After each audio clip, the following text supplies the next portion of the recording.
welcome to the Pursuit of Healthiness Podcast. I'm your host, Renata van Delft. I'm a health and mindset coach, spaghetti and ice cream lover, travel junk, and a cat mom. I love conversations that are on a more raw and deeper level. And today's guest is Faith Cabico. She's an intuitive energy Reiki healer.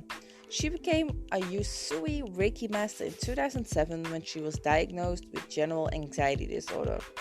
Faith believes that as long as you have an open mind, belief, and trust in the power of energy healing, it will be all that much easier to allow the energies to flow through you, and that's the topic that we are going to talk about today. So, hello, Faith. Welcome to my show. How is everything today?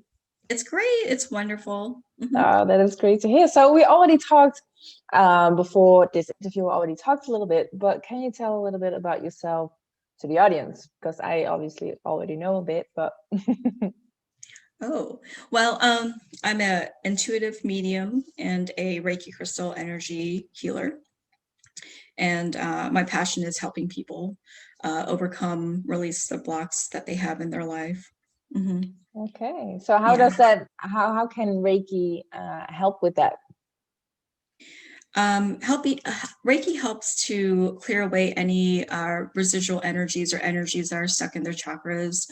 So it's basically releasing the energy through the chakras and then allowing in or bringing in the fresh new energy, chi energy through the chakras. So I help people who are like feeling stuck or stagnant, or that they've tried everything but nothing's working, and they feel like something, maybe alternative healing may work. And so I help them, I help them to go through those kind of issues. Mm-hmm. Yeah, so what are chakras for the people who don't understand that or don't know what it is? Because I knew we are a little bit in that environment, so we know how it works, but how can you describe it to someone who has no clue what it is and what it does? Well, my way of thinking of what chakras are, like energy centers that are connected to different areas or aspects of, I don't know, things. So the crown chakra would be like a connection to the universe or knowledge, to divine knowledge. Your third eye is your intuition, the visions that you see in your mind's eye. Your throat chakra is for speaking your truth more, being more in alignment with yourself. Your heart chakra is like what you're passionate about, what you love to do. Solar plexus is your empowerment center, your motivation. Sacral chakra is your emotions, and root is your grounding, like your basic needs, like daily living, home life, making sure that you have stability. Mm-hmm. Yeah. Okay. So how did you start doing this? I mean, I cannot imagine. I mean, you didn't start doing that since you were a kid. So how did you become an expert in it? How did you become interested in it? Well, it was in 2007. August of 2000. I someone took the best of me. Like I was working in a very high stress, working environment, corporate environment. And someone basically broke me down. She really broke me down to the point that I wasn't able to, I was like really depressed. I had panic attacks. I didn't eat for 3 weeks. I just wasn't, it was like this nervous breakdown or some sort of like breakdown or something. And it changed my life. And then instead of taking like medication, like I think they were trying to give me Prozac at the time. And I said, no, I can't do this to myself. I'm a holistic, natural person. So I ended up taking 6 months of meditation class. I did go to a therapist, but she was more like holistic. I did some EMDR therapy. That helped as well. I also watched like not to eat. I didn't eat any, drink any alcohol or caffeine, anything that would aggravate or increase anxiety. I made sure not to do that. And then as she stated, my therapist stated to me at that time, she said, you need to change your thoughts, because I was very worrisome and constantly in the negative. So I'm like worrying about anything and everything that I didn't have any control of. So I think they say like change your habits to like 21 days and you'll come back, you'll start your own new habit. So I started doing that. I started thinking more positively. And then I went to a psychic and she said, I think it's time that you try Reiki. And I looked at her and I'm like, what's Reiki? And why should I try that? Like, I don't know if I want to do that, right? Yeah. And so I went ahead and found a teacher. After thinking about it, I said, okay, I'll go try it out. So in 2007, I got attuned to level 1 Reiki, and it completely changed my life. Like, I couldn't believe, like, I can't describe it. Everyone's experience is unique and different. And you just have to go through it. And so that was level 1. It was like, I felt all my psychic channels opened up. I was already intuitive and psychic as a child, but it was more so, it just blossomed with Reiki 1. And I loved it so much, I went ahead and went to become a Reiki Master within that same year.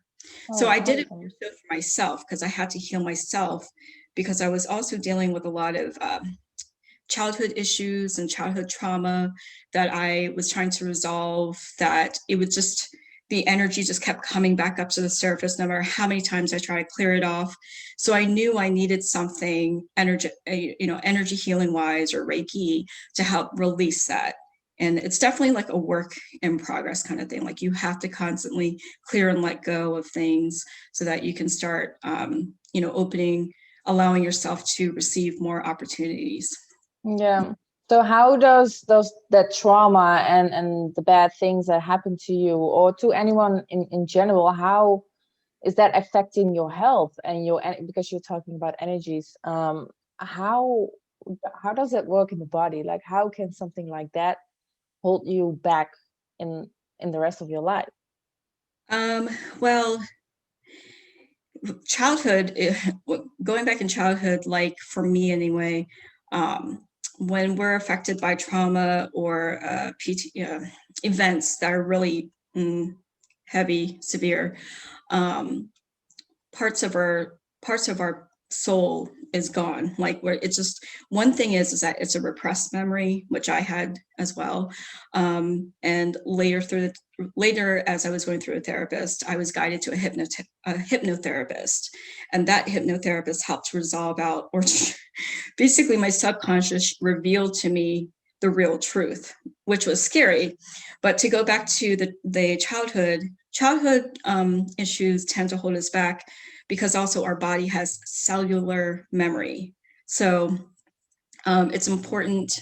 And what happens is that, let me see if I can say this. So let's say as an adult, we're going through certain aspects or events in our lives, and someone like emotionally triggered us. Like, I just literally learned about triggers recently. And something happened and I'm like, oh my God, like I felt so, like something triggers you and then you start thinking about, why did I react to that extreme? And it's because of the childhood. Like a smell or a word or the way someone says something that brings you back to your childhood trauma.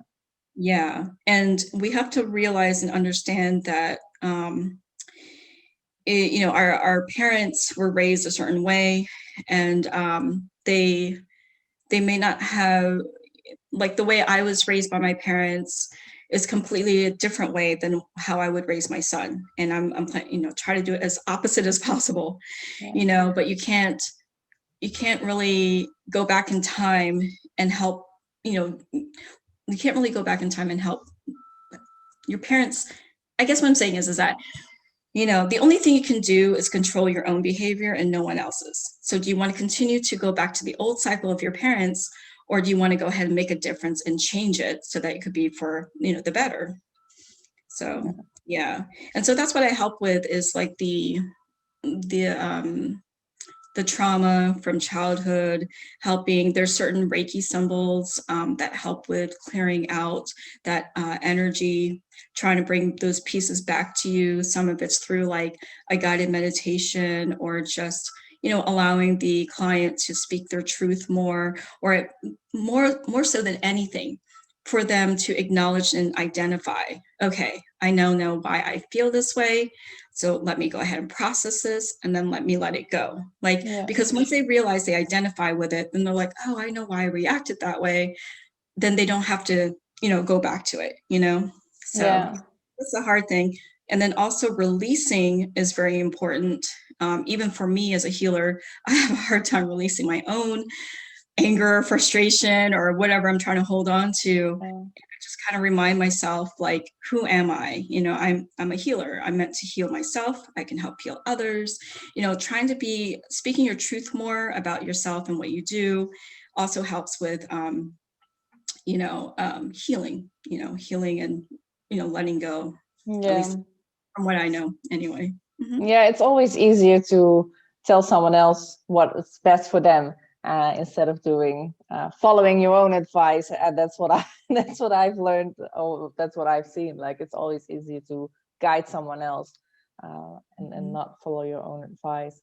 But what I'm curious about is, because you said you were depressed. So how did you make that?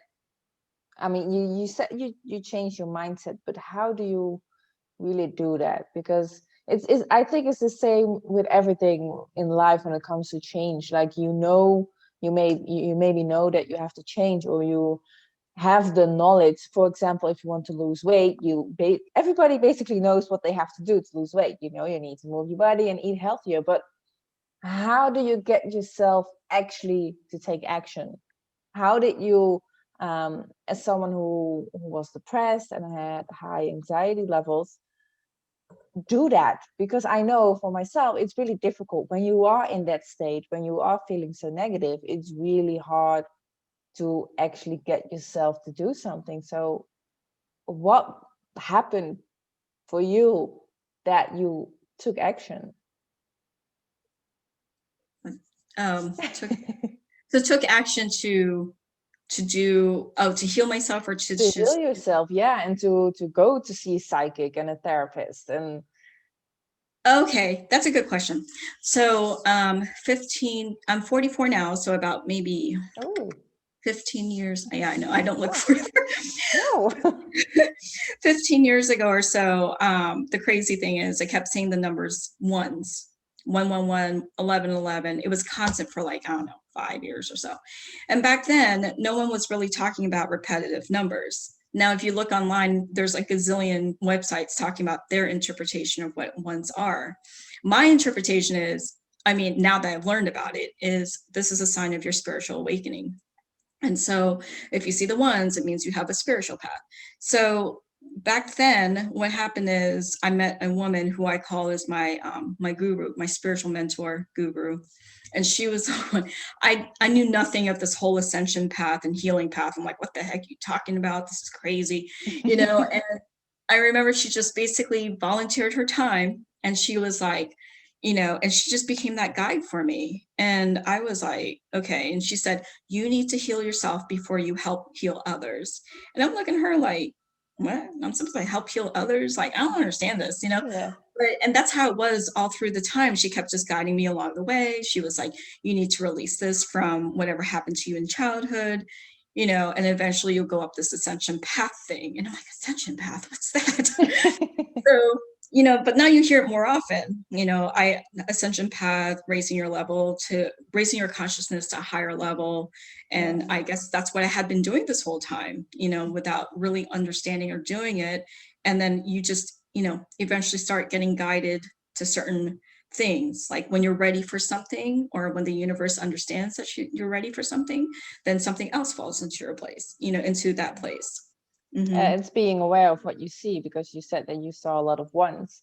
I think the universe is made out of energy. So even you may not know it at that time, subconsciously, that energy is directing you towards the one that you saw, or because what you focus on is what grows, is what I believe. So I think your energy, your subconscious level, was basically pushing you into that direction to take action and to find help. I think right. find guidance. I don't think everybody can do anything on their own, especially not big changes in their life. I think we basically always need help. Yes, that's true. I think it's my passion that drives me, like I said, 20 years ago, I went to a psychic and she was like, you're going to have your own business one day. Looked at her like, what? Own business? But, she's already put that into my head now. So all through the 20 years, I'm like, I'm supposed to have my own business. So you start training yourself into that, but thinking, and then it got confirmed by an intuitive astrologer on the birth charts. I'm like, oh, everything's starting to come together now, Yeah. You said before that you were really intuitive as a child. So what does that even mean, to be intuitive, or what are the signs? Psychic. Yeah.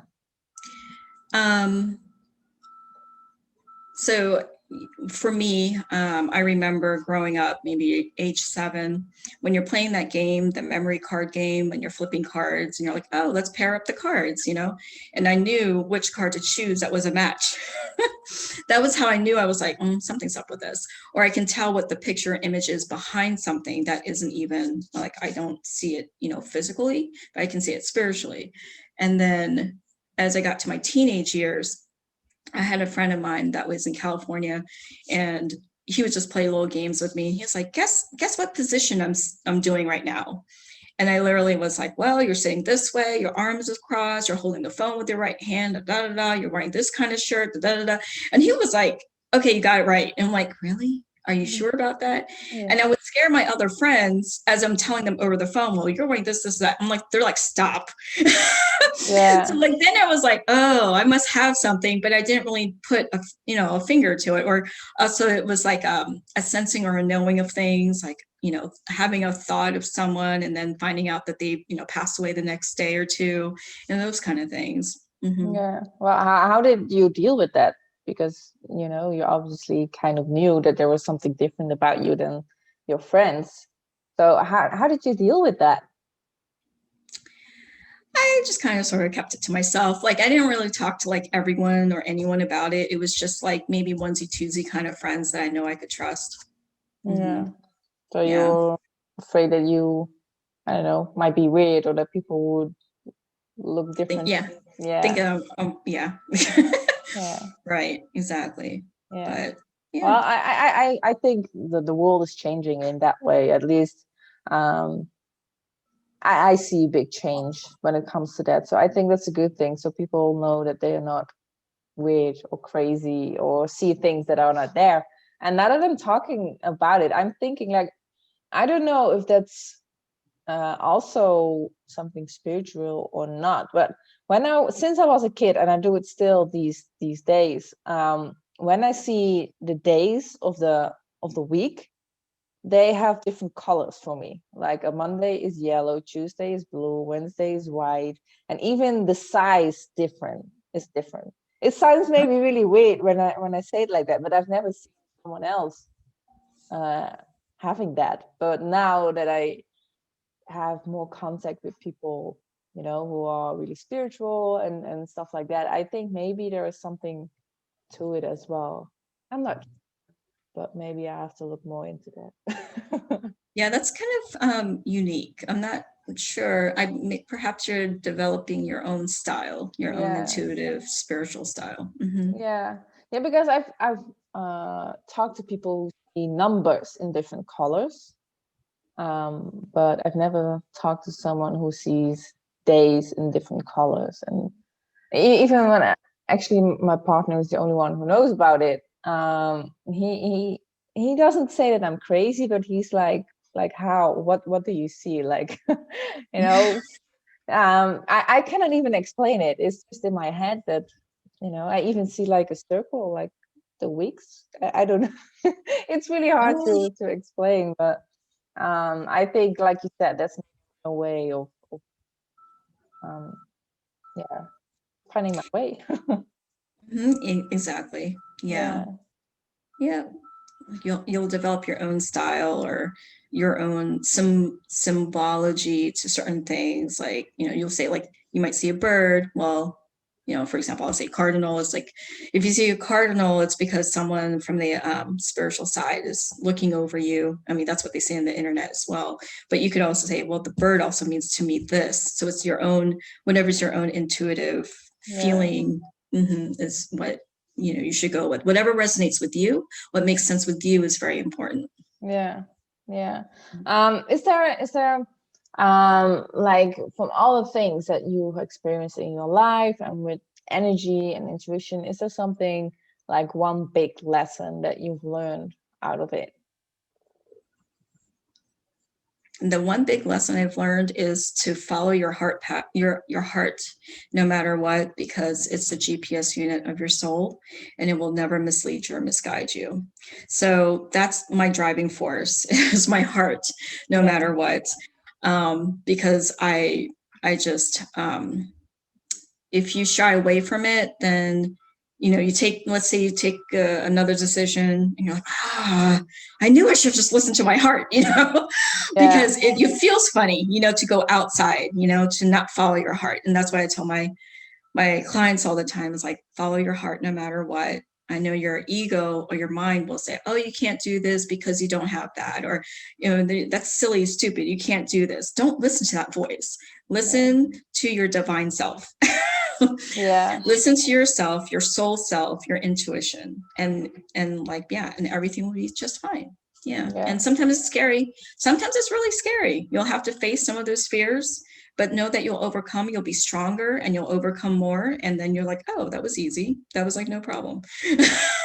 It's often like that, isn't it? Like, we always have the worst case scenarios in our head, and then it happens, and then you're like, oh, well, at least I've experienced that a lot. Like, you think like, oh, what if this happens, or what if that happens, or I have to make this decision, and then in the end, it's not as bad as you thought it would be. And not just that, like, really, what's the worst that can happen?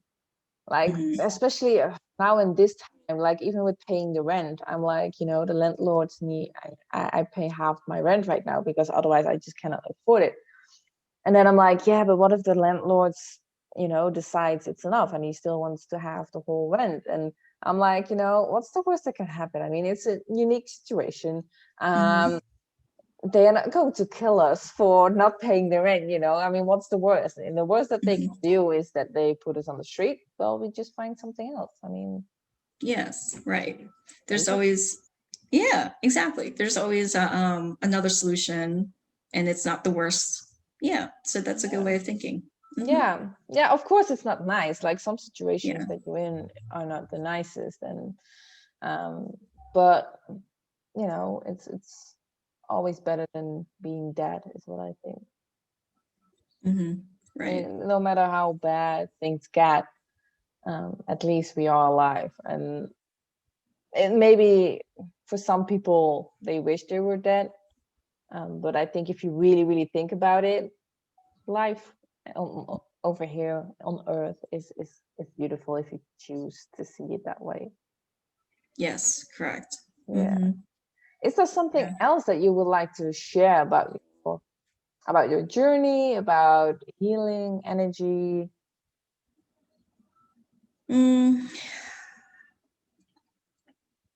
Well, one thing is, so just make sure that when you see the ones, that is, you do have a spiritual journey.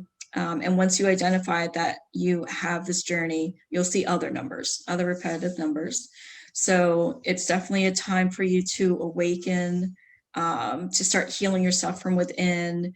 If you need some assistance, you can, contact me, or like, any other spiritual healer, Reiki therapist that's in your area, that can assist you with the healing process. Because, as I mentioned, it's nothing really easy. You still got to do some work to it. But, God, the universe, your soul chose to do this type of work in this lifetime. So you're going to be guided to doing certain things that you may not even realize you're doing it.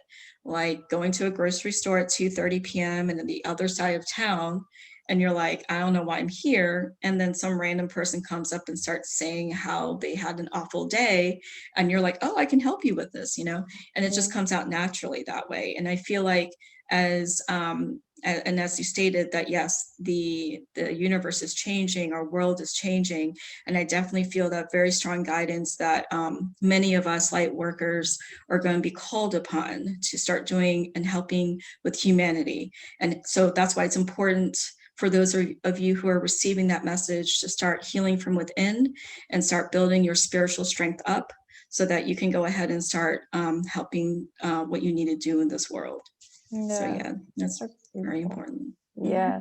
So if people want to work with you or want to ask you some questions, how they can reach you? I have an Instagram. Actually, I can provide it to you, but it's I have an Instagram, a Facebook, and I actually have a meetup group now, and they can email or contact me or, you know, messenger me. Yeah. Okay. Well, I'll just leave everything in the description so people can easily contact you if they want to. I want to thank you so much for this conversation. I think it was fun.